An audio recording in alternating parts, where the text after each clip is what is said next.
Washington ডিসিতে ইতিমধ্যে কিছু একটা ঘটতে যাচ্ছে, যারই ধারাবাহিকতায় বঙ্গবন্ধু তনয়া শেখ হাসিনা ডিক্লেয়ার করেছেন উনি বাংলাদেশে ফিরছেন। আমি বলছি একজন সাংবাদিক হিসাবে, আপনারা যারা রাজনৈতিক শক্তি ক্ষমতায় এখন আছেন, পারলে ঠেকান। মার্কো রুবিও ভারতে গিয়েছেন, আপনারা 3-4জনই জানেন। উনি কলকাতা গিয়েছেন। আমি আর এর চেয়ে এটাকে নিয়ে আর এক্সটেন্ড করলাম না। সিদ্ধার্থ মিশ্রা নামক একজন সিএনএন এর সাংবাদিক কিছুক্ষণ আগেই মার্কো রুবিওকে জিজ্ঞেস করেন কয়েকটি প্রশ্ন। প্রশ্নের মধ্যে একটি ছিল যে ভারতের সাথে ওনাদের সিকিউরিটি তথা সামরিক সহযোগিতার কথা উনি সুস্পষ্টভাবে উল্লেখ করে বলেছেন যে অবশ্যই আমরা সামরিক সহযোগিতা, ভারত ছাড়া এই অঞ্চলে আমাদের অন্যান্য পার্টনারদের চেয়ে ভারতকে আমরা প্রাধান্য দিচ্ছি। কারণটা হলো, আমি মার্কো রুবিও হিসাবে, আমেরিকান পররাষ্ট্রমন্ত্রী হিসাবে, কোয়াডের এই পররাষ্ট্র মন্ত্রীদের সাথে আমার এই সাক্ষাৎকারে আমি এটা এশোর করছি। সেই সাথে আরেকটি প্রশ্ন ছিল, আমি বাংলাদেশের অবস্থানটা ব্যাখ্যা করছি, politics, policy and diplomacy from Washington DC. এইভাবে আরেকটা প্রশ্ন তিনি করেছেন, সেটা কি যে এই ইয়ার সাথে রাশিয়ার তেল যে কিনছে, ইন্ডিয়া কিনছে, অথচ রাশিয়ার তেলের উপর আমেরিকান নিষেধাজ্ঞা আছে, সেটা নিয়ে ওনার মন্তব্য কি? তিনি বললেন যে দেখুন, বিষয়টা এটা কোনো বড় বিষয়ই নেই, কারণ আমরা আমেরিকা, মানে এটা হলো পররাষ্ট্রমন্ত্রীর কথা, আমরা আমেরিকানরা নিষেধাজ্ঞা দিয়েছি রাশিয়াকে, ইন্ডিয়ার উপরে তো নয়। এবং আমাদের তেলের রিসোর্স আছে ভেনেজুয়েলা, নাম উল্লেখ করে বলেছেন। সো দেখতে হবে যে খেলাটা কোথায় খেলছি। সেই খেলাটাতে বাংলাদেশে যে বিষয়টা আমরা এখন সামনে দেখতে পাচ্ছি, যে এই জামায়াত ইসলামী এবং এই গুপ্ত বাহিনী, ইউনুস বাহিনী, ওরা, আমি কিন্তু ওই লাইনেই কথাটা বলতে চাই যে তাদের ভিত নড়ে গেছে শেখ হাসিনার ডিক্লারেশনে, যে শেখ হাসিনা দেশে ফিরবে। অতএব তারা যদি এই যে একটা রাজনৈতিক কঠিন ডিসিশন বা শক্তি, আওয়ামী লীগের যে শক্তি, এই শক্তির কাছে এই মানে আমেরিকা টিকে যাবে, মানে আমেরিকাকে ফেলে দেওয়ার মতন তো আমাদের শক্তি নেই। আমেরিকা ভারতের সাথে, দেখুন, যেখানে আমেরিকা চেয়েছিল বাংলাদেশে অস্থিতিশীল হোক আর যত লম্বা সময় ডক্টর ইউনূস থাকুক, আমেরিকার পক্ষে সে কাজ করে যাবে, এবং অফশোরের যেটা আসলে আমরা নিজেদের কোনো ধরনের পরিসংখ্যান নেই, আমাদের কি মজুদ আছে সেখানে, কতটুকু আছে, কত বৎসরের আছে, সেই আকরিক গুলো কি আকরিক, কোনো কিছুই আমরা জানি না, আমাদের কাছে নেই। সেইটা তারা ইতিমধ্যে টেন্ডার দিয়ে দিচ্ছে। এটা কি টেন্ডার? এটা টেন্ডার বলবো আমরা টেন্ডারবাজি। আপনাদের নিশ্চয়ই মনে আছে, যেটা হলো যে পিটার হাস ছেড়ে দিয়ে, যেটা হলো দূতের চাকরি ছেড়ে দিয়ে উনি বাংলাদেশের মতন একটা জায়গায়, এই কক্সেস বাজারে, এই গ্রামে করার জন্য আমেরিকান তেল কোম্পানির হয়ে কাজ করছেন। অতএব সবই তো এখানে দেখা যাচ্ছে। বিষয়টা আমার বলার চেয়ে তো আমরাই দেখতে পাচ্ছি, আমাদের শ্রোতা মণ্ডলী তো বুঝতে পারছেন ঘটনাটা কি। ওই ঘটনাটাকে টিকিয়ে রাখতে হলে আমাদের দেশে যে ঘটনাটা আমেরিকা ইতিমধ্যে ঘটিয়েছে, সেটাকে স্থিতিশীল আনতে হয়, তাহলে আমি আবারও ফিরে যাই সেই কথায় যে নীতিগতভাবে মার্কিন অন্দরমহলে পাত্তা দিচ্ছে ভারতের অবস্থানকে পাত্তা দেওয়ার জন্যই ইউনূসের মৃত্যু সংখ্যা, ফাঁসির সংখ্যায় ইউনূস সকাল বিকাল আমেরিকাকে ফোন করছে, এমনকি চায়নাকে সে পক্ষে নেওয়ার চেষ্টা করছে, কারণ সে ভারতের বিরুদ্ধে, আমেরিকার সাহসে ভারতের বিরুদ্ধে প্রতিদিনই সে কথা বলতো। আমি মনে মনে বলতাম এবং অপয়ন্য বলছি যে এই অর্বাচীন লোকটা, ভারত যদি ইচ্ছা করে আমেরিকান মতন, এবং জয়শঙ্কর এটা হোয়াইট হাউসে বলেছেন স্কোয়াডের তখনকার মিটিং এ, যে ভারতের প্রতিবেশী, আপনারা যেরকম ইউএস, আমাদের কোয়াডের মেম্বাররা যেমন নিজেদের ন্যাশনাল সিকিউরিটির জন্য পৃথিবীর যে কোনো জায়গায় যে কোনো কিছু করার অধিকার রাখেন, ভারতও সেই রকম অধিকার রাখে আমাদের নেইবারহুডে, যাতে কোনো ধরনের ক্রস বর্ডার সন্ত্রাসবাদ না হয় সেটা দমনে। আমি সেটা ভয় পাচ্ছিলাম, শব্দটা যদি ট্রান্সলেট করে পরের দিনই ইউনূসকে তুলে নিয়ে আসে, কে কে ঠেকাবে? কিন্তু বিষয়টা ভারত দীর্ঘমেয়াদী কূটনৈতিক বিষয় নিয়ে কাজ করে, তারা এগ্রেসর নয়। পাকিস্তানের মতন ভারত এগ্রেসর নয়, বা চায়না তো একেবারেই এগ্রেসর না। সেখানে ভারত যে আজকে যে মার্কো রুবিও যে কলকাতা গেল, এটা আমাদের বাংলাদেশের পরিস্থিতিকে অনেক বড় মেনশন করে, অনেক কিছু এখানে ইনফ্লুয়েন্স করে।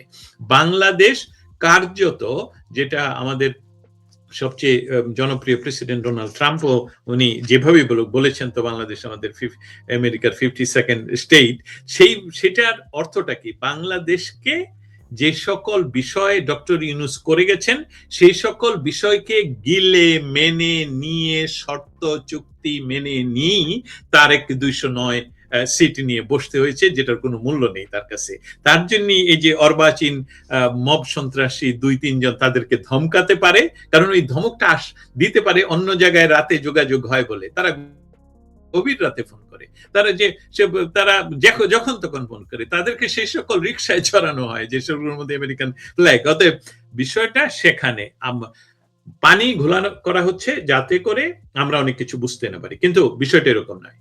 বিষয়টার মধ্যে রাজনৈতিক যে শক্তি, বাংলাদেশ প্রতিষ্ঠার সাথে রাজনৈতিক যে শক্তি, তাদেরকে যেহেতু যেটা আমরাও বলেছি অনেক, যে তাদেরকে অপ্রাসঙ্গিক করার যে শত চেষ্টা করা হলো, যে শেখ হাসিনাকে পুশ ইন করা হলো ইন্ডিয়াতে, এটা কিন্তু শেখ হাসিনা ইচ্ছা করে সেখানে যাওয়া নয়। উনি কিন্তু গত 2 দিন আগেই বলছেন, যেই বিমানে করে তোমরা আমাকে এখানে দিয়ে গেছো সেই বিমান পাঠাও, আমি এখনই যেতে রাজি আছি। কিন্তু সেই সার্বিক ব্যবস্থাটার পরিবর্তন হয়ে গেছে, সেই ইঙ্গিতই বহন করে তারা নিজের চিন্তা নিয়ে ব্যস্ত। ডক্টর ইউনূস আসলে বাংলাদেশে যদি উনি অবস্থান করেন, এবং ইন্ডিয়া সহ আমেরিকা এখন যে পরিস্থিতির দিকে যাচ্ছে ইন্দো প্যাসিফিক জোনে বাংলাদেশকে নিয়ে, সেখানে অবশ্যই আমি একদম সরাসরি দায় নিয়ে বলছি, ভারতের রাজনৈতিক স্থিতিশীলতা আমাদের অঞ্চলে তথা ইন্দো প্যাসিফিক জোনে রাখার জন্য সেখানে একমাত্র রাজনৈতিক শক্তি যাকে ভারতের প্রয়োজন, সেটা হলো বাংলাদেশ আওয়ামী লীগ। এবং বাংলাদেশ আওয়ামী লীগ, শেখ হাসিনা ব্যতীত বাংলাদেশ আওয়ামী লীগ এখনো নেই, বর্তমানে নেই, ভবিষ্যতেও থাকবে না যতদিন শেখ হাসিনা জীবিত আছেন। সেখানে আমেরিকার সাথে এই কোয়াডের মিটিং এ কলকাতাতে যেতে হলো, এর কারণটা হলো বোঝানোর জন্য যে এই আপনি যখন একটা অবস্থানে নিজে যাবেন, দেখতে পাবেন যে আমাদের কালচার, কৃষ্টি কত কাছাকাছি। এটা তো ব্যারিয়ার দিয়ে আপনারা দূর থেকে ইচ্ছা করলেই রক্ষা করতে পারবেন না। উই হ্যাভ দেয়ার ইনফ্লুয়েন্স, এবং আমরা 100 বছর, এটা ডোনাল্ড ট্রাম্পও বলেছিলেন। অতএব আমি যেখানে ফিরে আসি, যে অন্তর্বর্তী সরকারের যে কঠিন অবস্থানটা ছিল, তারা দেখতে পাচ্ছে তাদের প্রত্যেকের পায়ের নিচ থেকে মাটি সরে যাচ্ছে। তাই যেহেতু তারা এখনো সরকারকে নিয়ন্ত্রণ করে, সরকারের ভিতরে যে সরকার রয়েছে, যেটা নেতৃত্ব দিচ্ছে পররাষ্ট্রমন্ত্রী, যে নিজে বারবার বলছে যে আমেরিকার সাথে চুক্তি রাজনৈতিক দলগুলো জানে, নাম নিয়ে বলছে, অথচ উনি একটা কোনো রাজনৈতিক দলের মেম্বার না হয়ে পররাষ্ট্রমন্ত্রী হয়ে বসে আছেন, চুক্তিগুলো উনি করছেন, উনি প্রতিনিয়ত ওয়াশিংটন ডিসির সাথে যোগাযোগ রাখছেন। অতএব এটা সুস্পষ্ট খেলাটা কি হচ্ছে। তবে আমি আসার কথা দিয়ে আজকে শেষ করবো, এবং আপনার কাছ থেকে আমার সম্মানিত 2 জন সহ অতিথির কাছ থেকে বিদায়ও নিতে চাই। সেই সাথে মৌলিক কথাটা হলো যে ওয়াশিংটন ডিসিতে ইতিমধ্যে কিছু একটা ঘটতে যাচ্ছে, যারই ধারাবাহিকতায় বঙ্গবন্ধু তনয়া শেখ হাসিনা ডিক্লেয়ার করেছেন উনি বাংলাদেশে ফিরছেন। আমি বলছি একজন সাংবাদিক হিসাবে, আপনারা যারা রাজনৈতিক শক্তি ক্ষমতায় এখন আছেন, পারলে ঠেকান। বিএনপি কে তো তারা আসলে আমি বলবো যে তাদের যে লক্ষ্য, সেই লক্ষ্যে জাস্ট বসিয়ে দেওয়া হয়েছে। না হলে 209টি সিট নিয়ে, যেটাকে আমরা বলি নিরঙ্কুশ সংখ্যাগরিষ্ঠতা নিয়ে, এবং তারা সম্মিলিতভাবে বোধহয় 214টি সিট নিয়ে তাদেরকে ধমকাচ্ছে, যাদের আসলে সংসদে পৌঁছানোর মতন কোনো সক্ষমতাই নেই। যদি সুষ্ঠু বা কোনো নির্বাচন হয়, তাহলে তারা একটি সিটও পাবে না। তারা রাত দিন এই বর্তমান সরকারকে শাসাচ্ছে। সেখানে যে গুলির কথা বলছেন, এটা খুবই ন্যূনতম একটি ঘটনা। কারণ অন্দরমহলে বা পেছনে যে কাজগুলো এখনো চলছে সেটা আরো ভয়ঙ্কর। আপনি আজকে একটু আগে দেখবেন, এখন থেকে 3 ঘন্টা আগে চাইনিজ প্রেসিডেন্টকে একটি একটি প্রেস নোট বা বার্তা পাঠিয়েছেন ইউনুস, এবং সেটার নিচে উনি উনি যে একজন নোবেল জয়ী 2006-এর, সেটা দিয়ে উনি সাইন করেছেন। এবং উনি ওইটার মধ্যে আরো সাইন করেছেন যে উনি গ্রামীণ ব্যাংকের প্রতিষ্ঠাতা। এটা এটা সম্পূর্ণ মিথ্যা, উনি একা গ্রামীণ ব্যাংকের প্রতিষ্ঠাতা নয়। আমি এটা কেন বললাম, যে বাংলাদেশের মৌলিক যে ক্ষমতা এটা কিন্তু তারেকের হাতে নেই, এটা বিএনপির হাতে নেই। বিএনপি কে কৃপা করছে, তাদেরকে যে ছেলেটা বলতে পারে, তাদের নাম আপনারা সবাই বলছেন, যে ছেলেটা বলতে পারে সন্ত্রাস কাকে বলে আমরা জানি, আমরা করতে পারি, তারা কি এমনি এমনি বলে? এটা যদি আমরা মনে করি তারা এমনি এমনি বলে, তাহলে আপনাদেরকে আমি আঙ্গুল তুলে, ইশারা না বলে আঙ্গুল তুলে বলে দিতে চাই যে বাংলাদেশের রাজপথে বা বাংলাদেশের কোন এম্বাসি থেকে আমেরিকা ছাড়া আপনারা এতগুলো রিক্সা ইন্ডিয়ান পতাকা দিয়ে ছাপিয়ে বাইরে নিয়ে আসেন তো, আপনারা এতগুলো রিক্সা চাইনিজ পতাকা দিয়ে, রাশিয়ান পতাকা দিয়ে নিয়ে আসেন তো, এখনই তো আন্দোলন হবে। সো যে বিষয়টা, সে বিষয়টা যাদের হাতে এই ক্ষমতা, তারা কি করছে না করছে সেসবগুলোর একটু একটু বহিঃপ্রকাশ ঘটছে। কিন্তু আরেকটা বিষয় এখানে খুবই ইম্পর্টেন্ট, যেটা আমার তুলে ধরতে হবে, বাংলাদেশে বিচার ব্যবস্থা নাই, বাংলাদেশের প্রাতিষ্ঠানিক কোনো ব্যবস্থাই এখন কার্যকর নয়। শেখ হাসিনাকে 16 বছরের রাজনৈতিক ক্ষমতায় থাকায় যদি ওনাকে আপনারা যে সকল শব্দ দিয়ে ইয়ে করলেন, সেটাই যদি সত্য হতো, তাহলে তো শেখ হাসিনা সরকারের চেয়ে আরো বেটার থাকতো বাংলাদেশের মানুষ, আয় উন্নতির ব্যবস্থা তো আরো বড় হতো।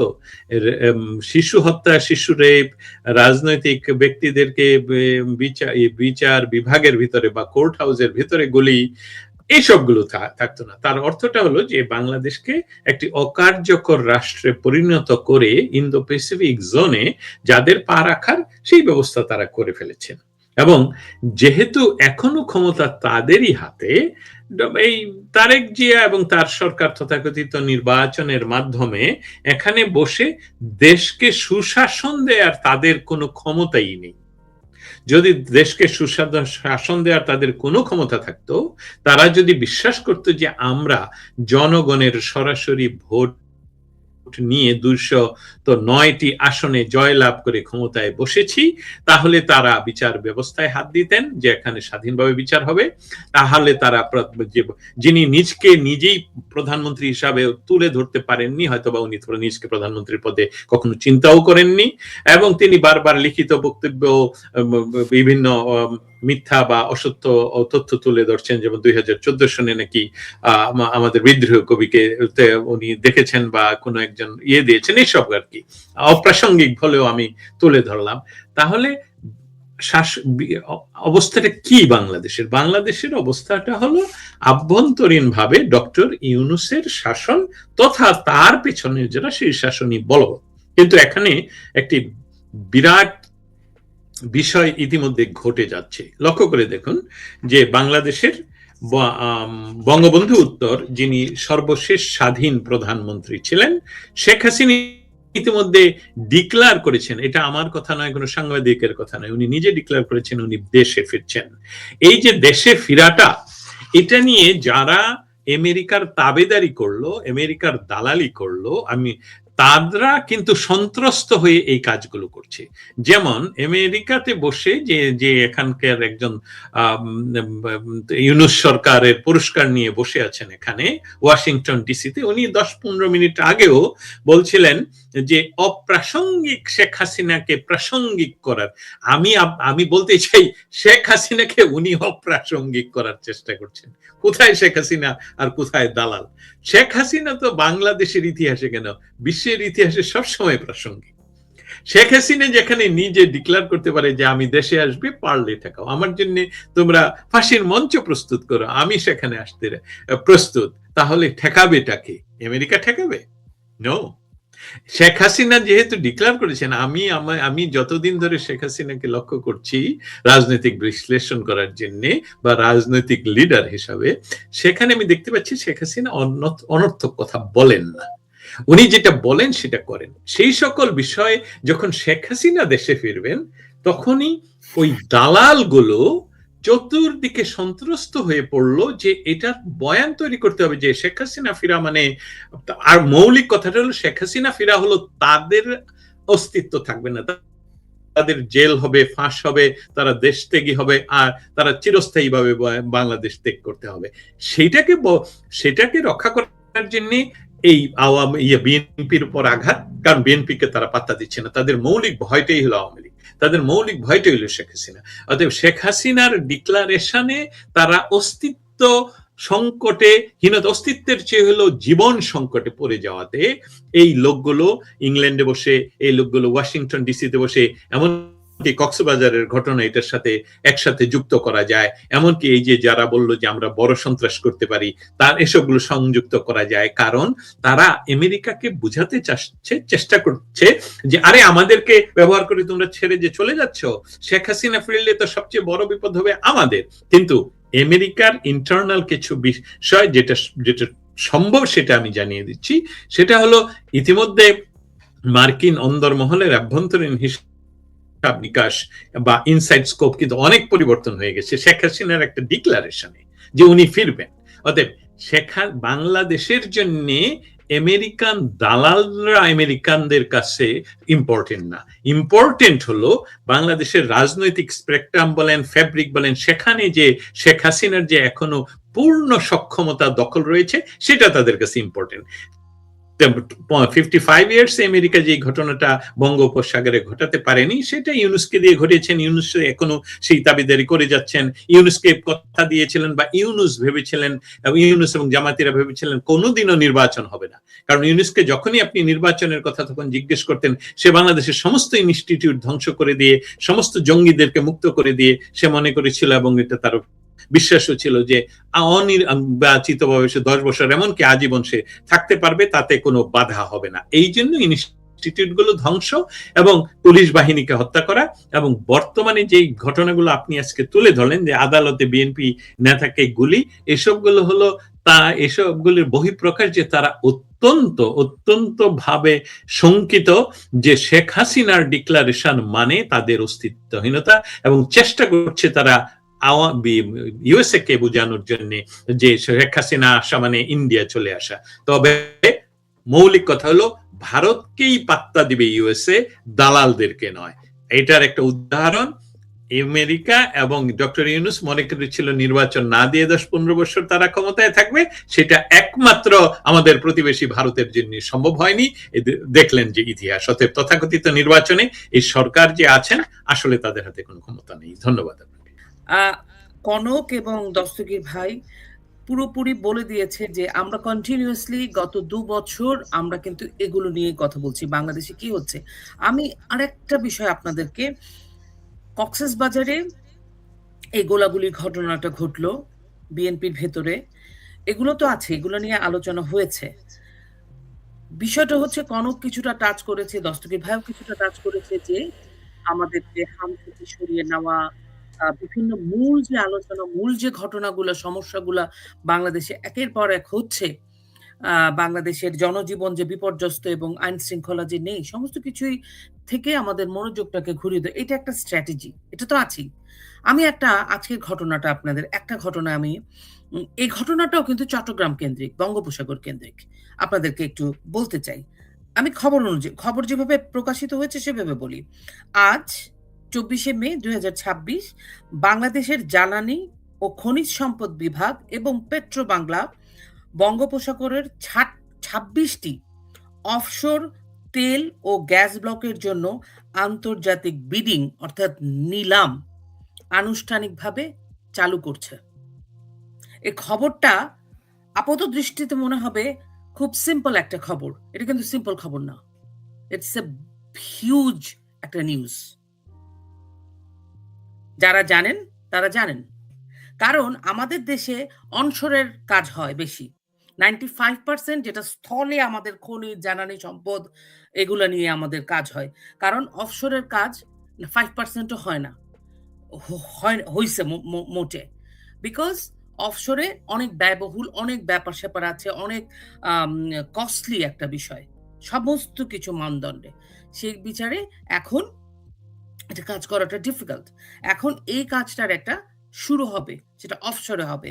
অফশোরে কিন্তু আমাদের খনিজ এবং রেয়ার আর্থের নাম নিশ্চয়ই আপনারা অনেকে শুনেছেন।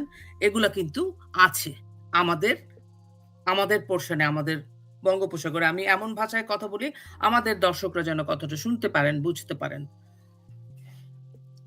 এত বড় একটা ঘটনা অবশ্যই মানবাধিকার লঙ্ঘন হচ্ছে, প্রতিনিয়ত হচ্ছে। আজকে কথা বলছি এই মুহূর্তে আমাদের ৬৪ জেলার বিভিন্ন উপজেলা গ্রামে শতাধিক ঘটনা ঘটে যাচ্ছে, হাজারের উপরে ঘটনা ঘটে যাচ্ছে। বাট এই ঘটনাটা খুবই গুরুত্বপূর্ণ। এই ঘটনাটায় ওই ঘটনাগুলার কারণে, কারণ জনজীবন যখন বিপর্যস্ত, তখন বাংলাদেশে আসলে বাংলাদেশের খনিজ সম্পদ, বাংলাদেশের তেল, বাংলাদেশের গ্যাস, আমি তো আনু মোহাম্মদদের নিয়ে এটা নিয়ে কোনো নিউজই করতে দেখলাম। এই যে টেন্ডারটা করছে, এটা টেন্ডারটা কারা পাবে? কোন দেশ পাবে অফশোর? কারা এই টেন্ডারে জয়ী হবে? কারণ বেসিক্যালি আমেরিকাকে দেওয়ার জন্য এটা করা হচ্ছে। এক্স্যাক্টলি। দেখেন আপনি এই গোলাগুলির ঘটনা, ধর্ষণ, গোলাগুলি, এইটা কি এখন আপনাদের মনে হচ্ছে না যে এই যে মানে অস্থিরতা সমাজে, এটা ক্রিয়েটেড, তৈরি করা মানুষের জীবনের উপর দিয়ে? যেমন 24 জুলাইয়ে 19 তারিখ থেকে হত্যার ঘটনা যখন ঘটছিল ছাত্রদের, সাধারণ নাগরিকদের, সেটাতে মানুষকে যেমন এক ধরনের উস্কে দেওয়ার মতো, মানুষকে উত্তেজিত করা, মানুষকে মাঠে নামানো, সেটা একটা কৌশল ছিল। এখন প্রতিনিয়ত মব, সন্ত্রাস, ধর্ষণ, যৌন হয়রানি, চুরি, ডাকাতি, লুণ্ঠন, বিচারহীনতা, সমস্ত কিছু হচ্ছে। মানুষ অতিষ্ঠ। আড়ালে ওই যে বাণিজ্য চুক্তি, সমস্ত কিছুতে আমাদের দেশকে বিক্রি করে দেওয়ার যে পায়তারা। না হলে এই যে অফশোরের একটা টেন্ডার হলো, এত বড় করে দিল, এটা কারা পাবে? আমরা সবাই জানি। এটা কাদের জন্য করা হচ্ছে আমরা সবাই জানি। কোনো কিছুই আগে শেখ হাসিনার সময়ে আমাদের একটা কথা আমরা প্রায়ই বলতাম, কিছু হলে আমরা প্রধানমন্ত্রীকে জবাবদিহি চাই। প্রধানমন্ত্রী কেন সবকিছুর জবাবদিহি করে? কারণ প্রধানমন্ত্রী অ্যাকাউন্টেবল করতাম আমরা প্রধানমন্ত্রীকে। বাংলাদেশের মানুষের একজনকে জবাবদিহিতার কাঠগড়ায় দাঁড়ানোর মতো একজন মানুষ ছিল, যেটা সর্বোচ্চ সুপ্রিম পারসন প্রধানমন্ত্রী। তাকে আমরা জবাবদিহিতার কাঠগড়ায় দাঁড় করাতে পারতাম। আপনি বলেন, গত 2 বছরে আপনারা কাউকে, বাংলাদেশের মানুষের কারো কাছে জবাবদিহিতা চাওয়ার মতো কোনো মানুষ আপনারা পেয়েছেন? আমাদের রাষ্ট্র কোথায় যাচ্ছে? আমাদের রাষ্ট্র কার কাছে বিক্রি হয়ে যাচ্ছে? আমাদের নিরাপত্তা কেন নাই? আমাদের বিচার বিভাগ কেন চলছে না? কেন ফাংশন করছে না? আমাদের অর্থনীতি কেন মুখ থুবড়ে পড়ে গেছে? আমাদের কৃষক কেন কাঁদছে? কোনো একজন মানুষ আছে যার কাছে জবাবদিহিতা আপনি চাইতে পারেন? বলেন আপনি। কারো কাছে জবাবদিহিতা করতে পারেন না। চাওয়ার মতো কোনো ব্যক্তি আমাদের সামনে নেই। আপনি কি মনে করেন, পার্সোনালি এই 3 জনকে আমি জিজ্ঞেস করতেছি, যে তারেক রহমানকে একটা প্রশ্ন আপনি আসলে করতে চান, বা উনি সেই প্রশ্নের উত্তর দিবে বা সমাধান করবে ইনডাইরেক্টলি, ডাইরেক্টলি? এগুলো সব যা হচ্ছে, এগুলো রাষ্ট্র দ্বারা ইচ্ছাকৃতভাবে তৈরি মব সন্ত্রাস হচ্ছে। যেটা ইউনূস করেছে, এটা এখন এক্সটেনশন হচ্ছে। That is it. কিন্তু বিহাইন্ড দ্য সিন এই যে অফশোর টেন্ডার হচ্ছে, টেন্ডার কে পাবে আমরা জানি না।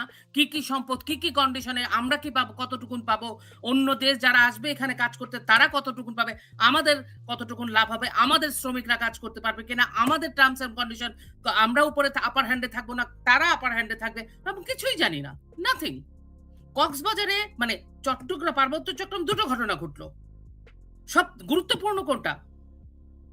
কারণ এইটার উপরে আপনার বাংলাদেশের অনেক কিছু, আমাদের বাংলাদেশটা অর্থনৈতিকভাবে বিপর্যস্ত। আমরা, আমাদের খনিজ সম্পদ আছে, সেটা দিয়ে আমরা নিজেরাই একটা সিঙ্গাপুর হতে পারি। সেটা আমরা অন্য জনের কাছে ইজারা দিব, কার কাছে দিব? কোনো প্রশ্ন নাই, কেউ কিছু জানার, প্রত্যেকটা মানুষ ডাকে। কারণ মানুষকে ভাবার মতো মানুষকে কোনো সুযোগ দিচ্ছে না, জনজীবন বিপর্যস্ত করে ফেলছেন। এটা রাষ্ট্র দ্বারা তৈরি। রাষ্ট্রে যারা আছে, সরকারি এবং বিরোধী দলে, তারা মানুষের জনজীবন, নিরাপত্তা, সমস্ত কিছু এগুলা তৈরি করে, যেটা জুলাইতে করেছে। জুলাই থেকে আমরা তো 5ই আগস্ট বলি, নো 5ই আগস্ট না, জুলাইতে যখন কোটা বিরোধী আন্দোলন শুরু হলো, সেই আন্দোলন যেদিন থেকে টার্ন করা শুরু করলো, আপনি মেঘবল্লার বসুর একটা পোস্ট দেখেন, ওখানে স্পষ্ট করে মেঘমল্লার বসু ছাত্র ইউনিয়নের সাবেক সভাপতি বা বর্তমান সভাপতি, আমার মনে নাই, জানি না আমি, আর কি কনক বলতে পারবে, সে ওই আন্দোলনের শুরুতে ছিল। সে ওর ওইটা একটা, আমি ওই সময় ছাত্র নেতাদের প্রত্যেকে যারা যারা লিখতো, লেখার লোক তো কম, এই আসিফ মাহমুদ, সজীব ভুঁইয়ারা তো খালি জঙ্গিবাদী কথাবার্তা বলে, যারা লিখতো প্রত্যেকের আমি এখন প্রতিদিন পড়ি পুরনোগুলা। আপনি দেখেন ওরা নিজেরা বলেছে কোটা বিরোধী আন্দোলন, আমরা বলেছি স্তিমিত হয়ে যাচ্ছে, এটা শেষ, কারণ শেখ হাসিনা মেনে নিচ্ছে। তারপরে দেখে আমাকে ডেকে নিয়ে, আপনি পড়েন মেঘমল্লার বসু, আমি নাম ধরে বলতেছি, প্রথম আলোতেই বোঝা আসছিল, আই থিঙ্ক প্রথম আলো, ইয়েস, সেখানে সে বলেছে। তার মানে কি, ওই আন্দোলনটা যখন নাকি ওইটাকে মানে ওইটা নিষ্পত্তি হয়ে গেল, সবকিছু মেনে নেওয়া হলো, তারপরে 19 তারিখ থেকে 19 জুলাই বা 18 জুলাই থেকে যে মারামারি, হত্যা শুরু হলো, এটা কারা করলো? যারা তখন করেছিল, যাদের বেনিফিশিয়ারি হয়েছে এই 5ই আগস্টে, যারা ওই আন্দোলন থেকে বেনিফিশিয়ারি হয়েছে, তারা এখনো স্টিল কাজ করছে। এখনো বাংলাদেশের মানুষের কে হত্যা করা হচ্ছে, রেপ করা হচ্ছে, বিচার হচ্ছে না। বিচারকদের, প্রধান বিচারপতি এখন শোন অ্যারেস্ট দেখানো হয়, জাজের শোন অ্যারেস্ট, ভাবতে পারেন? জাজ এখন বিচার খুঁজতেছে। এই হচ্ছে বাংলাদেশ। সুতরাং আমি দুইটা ঘটনা একই সময় ঘটছে, দেখেন, আমরা পুলিশ গোলাগুলি নিয়ে কথা বলছি, আমরা এই টেন্ডার নিয়ে কথা বলছি না, কারণ আমাদের মনোযোগ ঘুরিয়ে দেওয়া হয়েছে। আমরা একটা শিশুর যৌন হয়রানি, যৌন মানে হত্যা এবং ধর্ষণ নিয়ে কথা বলছি, তারপরে আরেকটা শিশুর হয়ে গেল, সেটা নিয়ে কথা বলছি না, তার নাম বলছি না। আমরা আসিয়াকে ভুলে গেছি। মানুষের মনস্তত্ত্ব নিয়ে খেলছে, মানুষের কারণ বুঝে, মানুষের যখন কি মৌলিক চাহিদা এবং জনজীবন বিপর্যস্ত হয় না, মানুষ তখন আর কিছু ভাবতে পারে না। ইট ইজ মানে created by state who are in the power, মানে who are in the opposition, and অবশ্যই যারা এই আন্দোলন থেকে বেনিফিশিয়ারি হয়েছে, পৃথিবীর বিভিন্ন দেশে প্রেস মিনিস্টার হয়ে গেছে, বসে বসে লজ্জা করে না? গোলাম মর্তুজার একটা কথা বলতেছিলাম, শেখ হাসিনার কথা তারা বলে, যারা নাকি শেখ হাসিনার দ্বারা কি লাভবান হয়েছে। আপনি তো পদই নিয়ে গেছেন ভাই, জুলাই আগস্ট হয়েছে বলে ক্ষমতা পরিবর্তন হয়েছে, আপনি একটা প্রেস মিনিস্টার হয়েছেন, আপনার লজ্জা করে না মিস্টার গোলাম মুর্তুজা? কথা বলেন, আপনার লজ্জা করে না? আপনি তো এটার বেনিফিশিয়ারি, কারণ আপনার শেখ হাসিনা একটা সরকারকে ফালাতে পারছেন বলেই আপনি গোলাম মর্তুজা, আপনার মতো বহু সাংবাদিক আছে যে ওখানে গেছেন, আপনার কাজই হচ্ছে কনস্পিরেসি করা। আরেকজন জিল্লুর রহমান, তার বউ এখন কি এমপি, প্রত্যেকের চেহারা বেরোচ্ছে। মোস্তফা ফিরোজ কথা বলে, তার একটাই টপিক আওয়ামী লীগ। একটা সাংবাদিকের কি একটা টপিক থাকে নাকি আওয়ামী লীগ? আমরা কি সারাদিন আওয়ামী লীগের পক্ষে কথা বলে এখানে বসে, নাকি অন্য কোন রাজনৈতিক দলের পক্ষে কথা বলি, 14 দলের পক্ষে কথা বলি, বাংলাদেশের পক্ষে কথা বলি, বাংলাদেশের মানুষ নিয়ে কথা বলি, আমার রাষ্ট্রের ইন্টারেস্ট যেখানে হবে সেই ইন্টারেস্ট নিয়ে কথা বলি। এখনো যে আমরা 3টা মানুষ আলোচনা করতেছি সেটা নিয়ে কথা বলতেছি, আপনি বিপুলটা ওই ফ্লোরটা আমাদেরকে দিয়েছেন। সুতরাং এটা হচ্ছে স্টেটের তৈরি, সিম্পল। যা অরাজকতা হচ্ছে, এটা যারা ক্ষমতায় আছে, বিরোধী দলে আছে, এবং যারা বেনিফিশিয়ারি, সাংবাদিক বলেন, লেখক বলেন, সাহিত্যিক বলেন, কবি বলেন, শিক্ষক বলেন, সমাজকর্মী বলেন, প্রত্যেকে তাদের এটা সুবিধা। আমরা একটা কথা বলি, আমাদের একটা মজার, মহিলাদের আর কি, ফেমিনিস্টরা ততদিনই থাকবে যখন নারী নির্যাতন থাকবে, নাহলে আবার কেমনে বিয়ে, মানে ফেমিনিস্ট, অনেক ফেমিনিস্ট, নট অল, ওদের একটা বিয়ে যাদের সুখে শান্তিতে থাকে তারা নাকি নারীবাদী বা হইতে পারে না, নারী অধিকার করতে পারে না। I disagree with that. একটা সুখে সংসার করেও নারী অধিকার নিয়ে কথা বলা যায়। সো এগুলো জিনিস আমরা বুঝি। যে সকল ঘটনা ঘটে যাচ্ছে, সেটা যদি শেখ হাসিনার এখানে, যেটা দস্তগীর ভাই বললেন, এত মানে প্রদর্শনী হচ্ছে আমেরিকার রিক্সা, একটা ভারতীয় রিক্সার পেইন্ট যদি বাংলাদেশে হইতো তাহলে কি হইতো? আগুন লেগে যেত। এখন কি বলতেছে একটা সাংবাদিক কি শাহেদ আলম বা সামথিং লাইক দ্যাট বলে কি আমেরিকার কাছে গেলে তো বাংলাদেশে উন্নয়নই হবে। ও কৃষ্ণ খেললে লীলা খেলা, আমি খেললেই দোষ। এখন আমেরিকার কাছে যাচ্ছে সব ভালো। সো দ্যাট আমি উত্তেজিত হয়ে যাই, এটা হচ্ছে আমার কারণ। আমি এই অরাজকতাটা স্ট্যান্ড করতে পারতেছি না। আপনি তো রাগলেই আসল কথা বের হয়ে আসে। আমি এই যে ডিসক্রিপেন্সি, এই যে টু ফেস্ট, এই যে মানে পুরো প্রসেসটাকে আমি আর মানে এটা খুব ডিফিকাল্ট আমাদের জন্য হচ্ছে, কারণ আমরা বুঝতে পারতেছি কি হচ্ছে। আমাদেরকে ম্যানিপুলেট করা হচ্ছে। আমাদের মানে আমি আমার কথা বলতেছি না, দস্তগীর জাহাঙ্গীরের কথা বলছি না, করণ বর্মনের কথা বলছি না, বাংলাদেশের মানুষের কথা বলছি, সাধারণ মানুষের কথা বলছি, আমার বাংলা কৃষকের কথা বলছি, শ্রমিকের কথা বলছি, মজুরের কথা বলছি, কর্মচারীর কথা বলছি, ব্যবসায়ীদের কথা বলছি, শিক্ষকের কথা বলছি, চিকিৎসকের কথা বলছি। যে দেশে ইউনূসের মতো একটা জালিম লোক শুধুমাত্র নিজের প্রতিহিংসা চরিতার্থ করার জন্য একজন এক্সপার্ট, যিনি নাকি ওই যে কি বলে বার্নের এক্সপার্ট, বার্ন ইউনিট, যার দ্বারা মানে ওখানে বাংলাদেশে প্রতিষ্ঠিত হয়েছে, সেই মানুষটাকে উনি মাইলস্টোনের বাচ্চাদেরকে কাজ করতে দিল জাস্ট বিকজ ওনার প্রতিহিংসার জন্য। এই লেভেলের একটা মানে বাটপার একটা লোক doctor Yunus. So that we are in a situation, এটা যদি বাংলাদেশের মানুষ না বুঝে তাহলে আমাদের কনসিকুয়েন্সেস আমাদের ভোগ করতে হবে। রাজনীতিবিদরাই ভালো যা করেছে এদেশের রাজনীতিবিদরাই করেছে, খারাপ যা করেছে তা রাজনীতিবিদরাই করেছে। এবং দিন শেষে আপনাকে রাজনীতিতেই আসতে হবে, দিন শেষে আপনাকে রাজনীতিবিদের কাছেই তাকাইতে হবে। ফলে আমরা বিরোধিতা মানে জায়গা থেকে বলি না, আমরা বলছি যে সমালোচনা তো করবোই, সমালোচনা তো হবেই। আর মুশকিল হলো যে দেখেন বিএনপি ক্ষমতায় এসছে, আমরা এগুলো নিয়ে আমরা কিন্তু হয়তো তার বিভিন্ন বিষয় নিয়ে আমরা সমালোচনা করবো, কিন্তু আমরা তো বলছি না যে আপনি কালকে আপনাকে ক্ষমতায় থাকা যাবে না বা আপনি কালকে নেমে যান। সেটি আমার জন্য জরুরি না। জরুরি হলো যে আপনার উপর যে অর্পিত দায়িত্ব আপনি সেটা পালন করছেন কিনা, রাষ্ট্রের একজন নাগরিক হিসেবে আপনি আমাকে নিরাপত্তা দিতে পারছেন কিনা। আমি যখন দেখবো যে আপনি যে দল আপনি রাষ্ট্র চালাচ্ছেন আপনার দলের কর্মী নিরাপদ না, তাহলে আমার তো আসলে ওই চিন্তা করা খুবই মুশকিল যে গত 2 বছর যাবৎ বিরোধী দলের উপর যে দলটিকে কি বলা যায় যে রেজিম চেঞ্জের নামে ডলার মানে অভ্যুত্থান ঘটিয়ে যে দলটিকে আপনি দলের নেতৃবৃন্দকে আপনি দেশ ছাড়া করেছেন, কিংবা এই দেশের যারা অবস্থান করছে যে তাদের লক্ষ কোটি যে সমর্থক আছে, এইটা কি শত শত বলবো না হাজার হাজার বলবো? আমার তো মনে হয় যে শতর জায়গায় আর নেই, হাজারের কোটায় চলে গেছে আর কি। 1-2 জন মারছে, 1-2জনকে মেরেছে, আওয়ামী লীগের নেতা কর্মী 1-2জনকে মেরেছে। আপনি বলেন তো, আপনি যত অপরাধী হন না কেন, আপনি সেই আওয়ামী লীগের কোন নেতা কর্মী কোন সংগঠককে আপনি জানে মারতে পারেন? ক্ষোভ, আপনি বলতেছেন ক্ষোভের বহিঃপ্রকাশ ঘটে। আরে কি মুশকিল ভাই, যে কক্সবাজারে আপনার সেই বিএনপি নেতাকে গুলি করেছে, এখন যদি যে গুলি করেছে সে যদি বলে সে তার ক্ষোভের জায়গা থেকে করেছে, আপনি কি বলবেন তখন?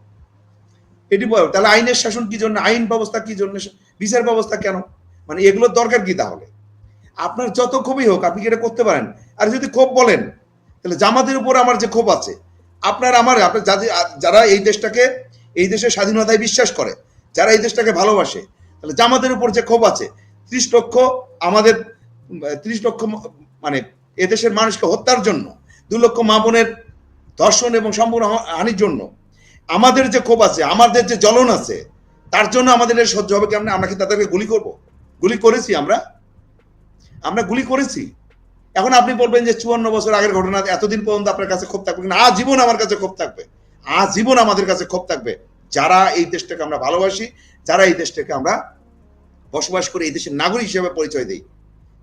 আপনি আপনি আপনি তাহলে কি আমি ক্ষোভের তাহলে সেটা বলেন না কেন যে ক্ষোভের বশবর্তী হয়ে তাহলে জামাতের সমস্ত সেই আলবদর আলসামস রাজাকার যুদ্ধবন্দী যারা আছে তাদের সমস্ত গুলি করে মেরে ফেলা জায়েজ? বলেন না কেন? আমরা বলিনি, আপনারা বলেন, আপনারাই এটা বলেন না কেন? আমরা কোনোটাই বলবো না।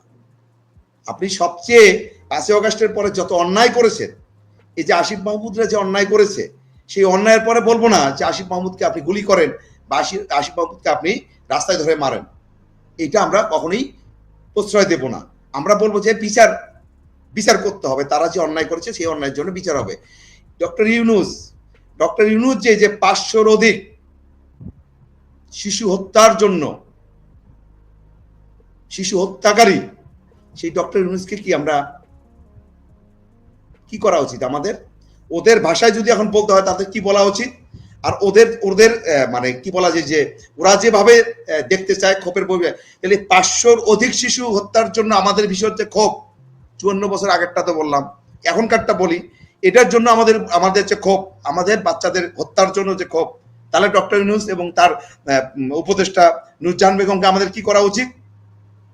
আমরা তো হত্যা করতে বলছি না, আমরা তো ইউনূসকে মারার কথাও বলছি না, আমরা বলছি যে এই হত্যার জন্য দায়ী ইউনূসের বিচার করতে হবে।